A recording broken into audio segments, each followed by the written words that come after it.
Hello दोस्तों, मैं रितेश साहनी आप सभी का हमारे YouTube channel maths with Ritesh Sahni में मस्ट वेलकम है। आज हम लोग एक न्यू टॉपिक पढ़ेंगे, Lagrange mean value theorem. Lagrange mean value theorem को पढ़ने से पहले आप सबसे पहले रोली थ्योरम को एक बार अच्छी प्रकार से रिवीजन जरूर कर लेंगे। यहाँ पर देखेंगे Lagrange mean value theorem. If f(x) be a real valued function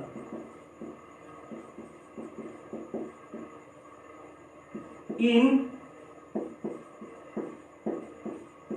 closed interval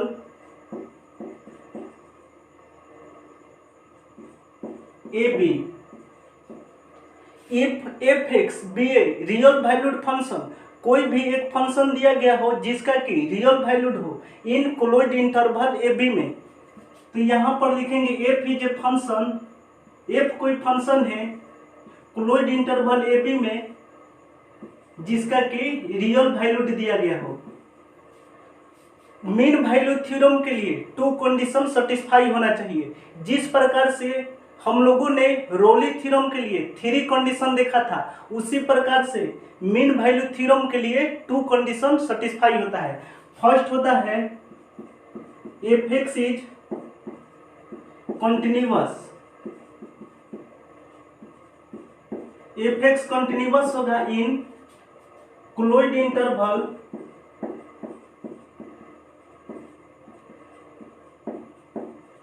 A B.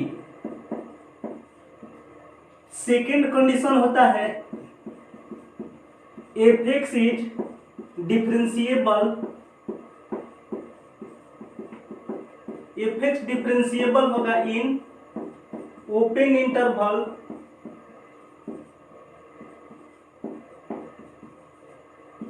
A B.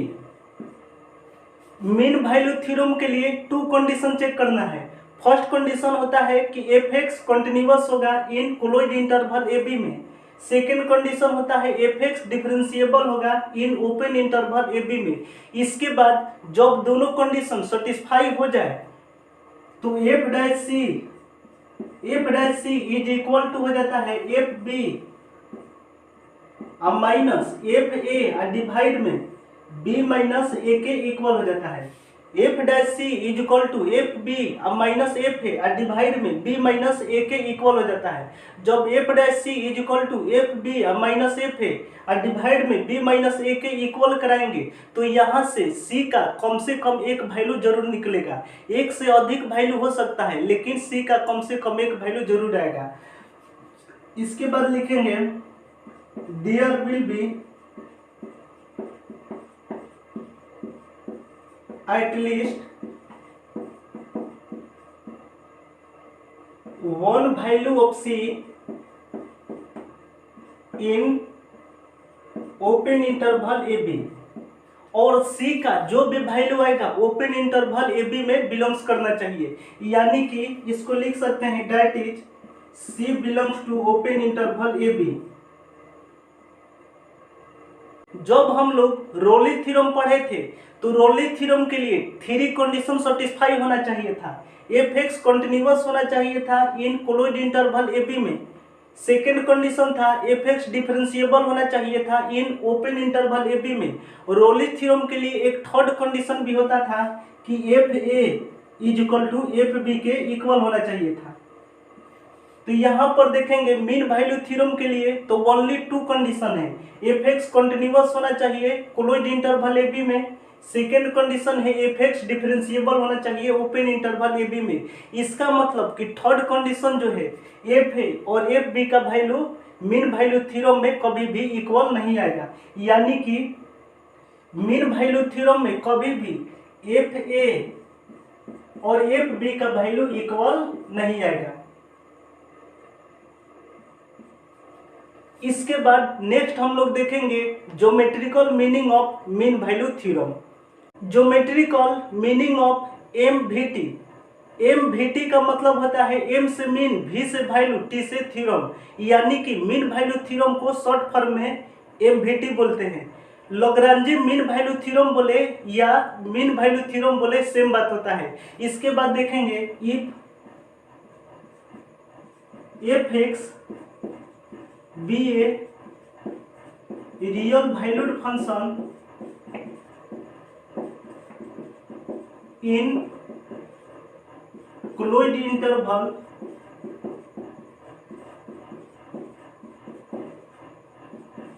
A B, if f x be a real valued function in closed interval a b, f x कोई function दिया गया है जो कि real valued function है in closed interval A B, इसको पढ़ते हैं f x is a function, r का मतलब होता है real valued function in closed interval A B. तो यहाँ पर देखेंगे तो f x एक फंक्शन है, तो सबसे पहले एक फंक्शन ड्रॉ करेंगे।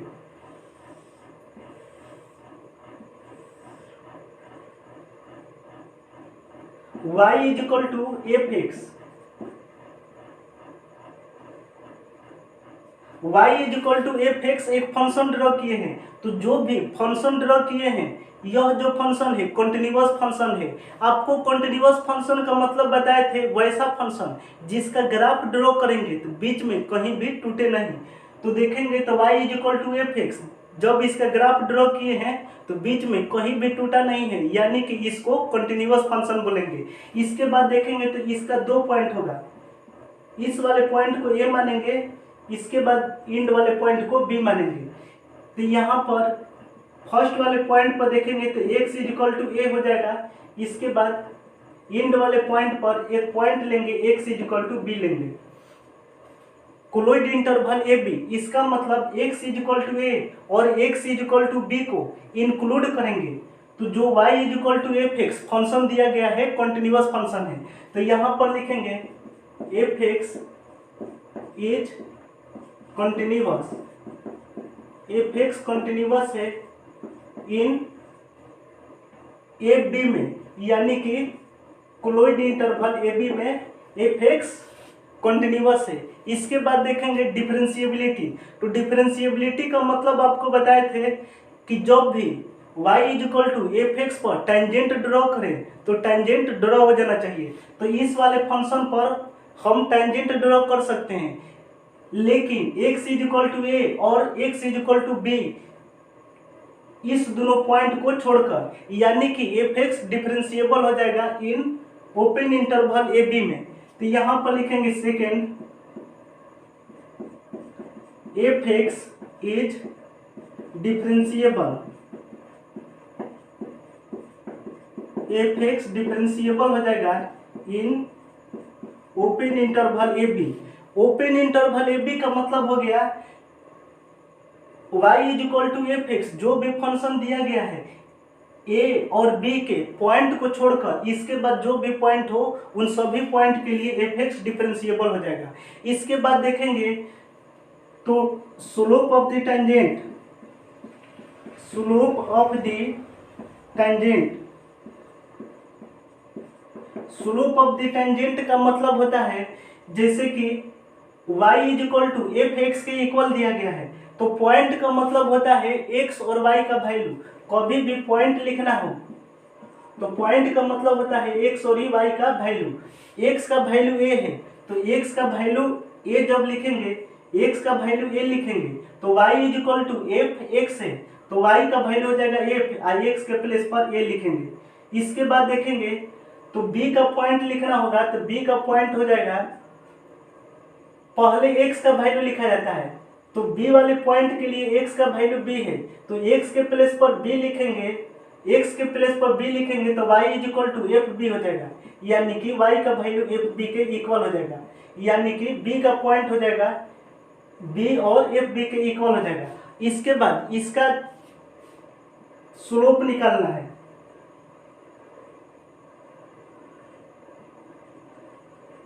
इसका स्लोप निकालेंगे, slope of A B.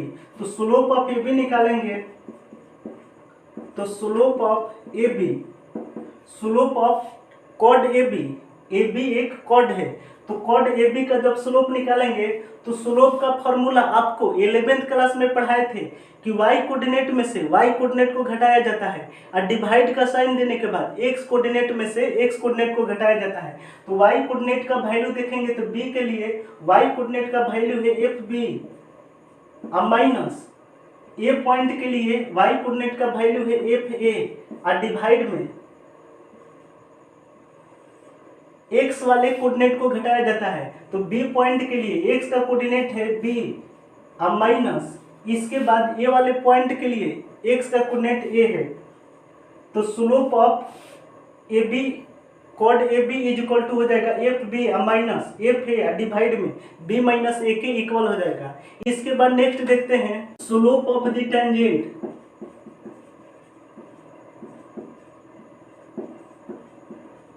Slope of the tangent का मतलब होता है dy बटे में dx। Slope of the tangent का मतलब होता है dy बटे dx और dy बटे dx को f डैश x से भी डिनोट करते हैं। f डैश x से डिनोट करेंगे तो यहाँ पर दिया गया है स्लोप ऑफ कॉड ए बी है, तो स्लोप के जगह पर हम dy बटे dx चाहे f डैश x लिख सकते हैं। तो यहाँ पर लिखेंगे f dash x is equal to F B minus F A divide में बी माइनस ए लिखेंगे। इसके बाद देखेंगे तो ये जो y is equal to F X जो भी ग्राफ दिया गया है तो इस पर जब हम टेंजेंट ड्रॉ करेंगे तो यहाँ पर एक टेंजेंट ड्रॉ करेंगे। तो जब टेंजेंट ड्रॉ करेंगे तो एक ऐसा पॉइंट आएगा जो कि x के लिए पॉइंट होगा और इसको लिखेंगे x इज इक्वल टू सी लिखेंगे, x इज इक्वल टू सी लिखेंगे। तो x इज इक्वल टू सी का मतलब हो गया ये जो ड्रॉ किए हैं ये हमारा टेंजेंट है। तो slope of the tangent dy बटे dx यानी कि f डैश x, तो x के प्लेस पर हम c लिख सकते हैं। तो x के प्लेस पर c लिखेंगे तो f dash c is equal to हो जाएगा F B minus F A divide में b माइनस ए के इक्वल हो जाएगा। इसके बाद f dash C is equal to F B minus F A divide में b माइनस ए के इक्वल कराएंगे तो यहाँ से c का कम से कम एक ऐसा वैल्यू जरूर आएगा जो कि a और b के बीच में पॉइंट बिलोंग करेगा। तो यहाँ पर लिखेंगे c belongs to A B, C का जो भी वैल्यू होगा ओपन इंटरवल ए बी में बिलोंग्स करेगा और C का कम से कम एक पॉइंट आएगा यानी कि C का एक से अधिक पॉइंट हो सकता है। तो यहाँ पर लिखेंगे there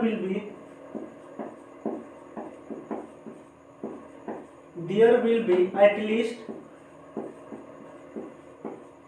one point of C in open interval A B. जब C का एक पॉइंट ओपन इंटरवल ए बी में आ जाए इसके बाद लास्ट स्टेप लिखते हैं 10 मीन वैल्यू थ्योरम, M से मीन, V से वैल्यू, T से थ्योरम वेरीफाइड।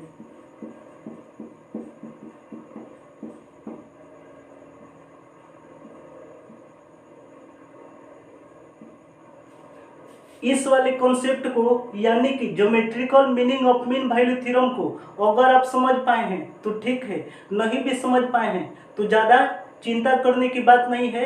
हम लोग कुछ एग्जांपल्स लेते हैं, इसके बाद आप इस कॉन्सेप्ट को अच्छी प्रकार से समझ पाएंगे। आज हम लोगों ने लाग्रांजे मीन वैल्यू थ्योरम के कॉन्सेप्ट और geometrical meaning of mean value theorem को देखा।